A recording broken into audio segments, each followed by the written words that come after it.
What's going on, guys? Just got to the new place, so we're still moving in and everything, but wanted to take a quick break. So I'm talking to you guys from the office, but we have Northern Iowa tackle Trevor Penning. There's been a lot of interesting news and reports coming around, centered around him since the Senior Bowl, not just during practices, but the actual game itself as well. More interestingly enough, Joe Douglas was actually seen on at least two occasions um, chatting with him in between reps and sessions. He might have mauled somebody to the ground. JD comes over. Maybe he just wanted to get his thoughts on the previous play, kind of see if this is a consistent mentality for him, or maybe just pick his brain on some background information. But while he has full access to do so, I definitely think it's a smart move. Now, kind of combining, the network of information together.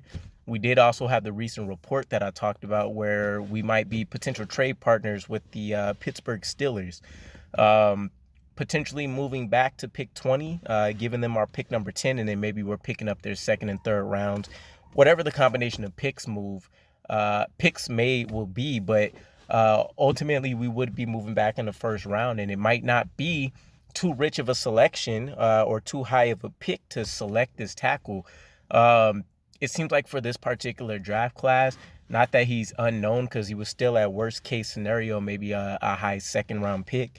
But he could potentially be very underrated in terms of what's going on. You're talking about a 6'7", 320-ish pound player. And, his mentality first is I'm taking you to the ground on every play possible. So for what we're looking to do, he might not be necessarily the most agile, which keep in mind, based on the scouting reports and things that I've been seeing on tape, the man's kind of a freak. He can windmill dunk. There's multiple demonstrations of him being able to do almost 400-pound cleans. He's deadlifting almost 700 pounds, which I think are school records at Northern Iowa for them. So the man's no slouch by any particular school of thought. But the interesting nugget is going to be it'll add a new dimension to our team. I don't think aside of Mekhi Becton, you don't really have anybody else that's known for just, getting in somebody's face and punching them in the mouth. And that's what this kid is going to bring for us. So kind of like maybe a poor man's Tristan Wirfs, potentially even better. Kind of breaking down some of the scouting report information and everything. It seems like everything leads to the mentality of being a mauler. But there's also the mention of how much strength he has, not just, functional play strength, but literally pushing people off the line, drive them into the ground, his hand grip, being able to get on people in the shoulder pads and kind of move them around at will.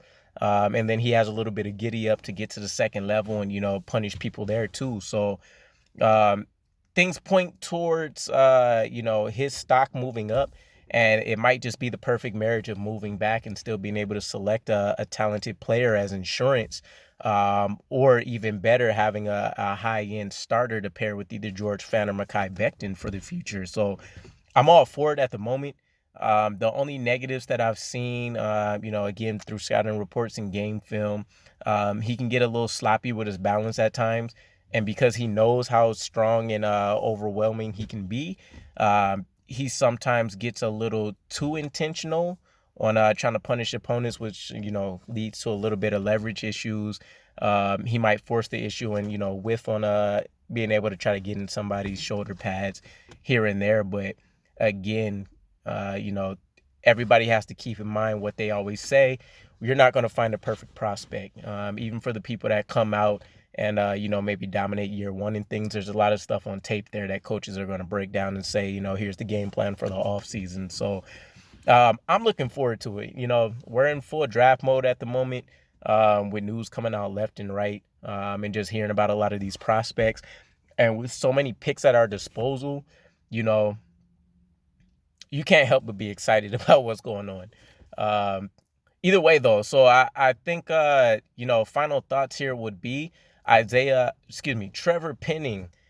He seems like he might be a really solid pickup if we do end up sliding back towards like the 20 pick range, and still getting a very quality player that, might not be guaranteed blue chip to everybody, But we're talking about an immediate year one starter potentially, which can continue to develop moving forward. And the great news would be there's no really known injury issues going on with this particular player.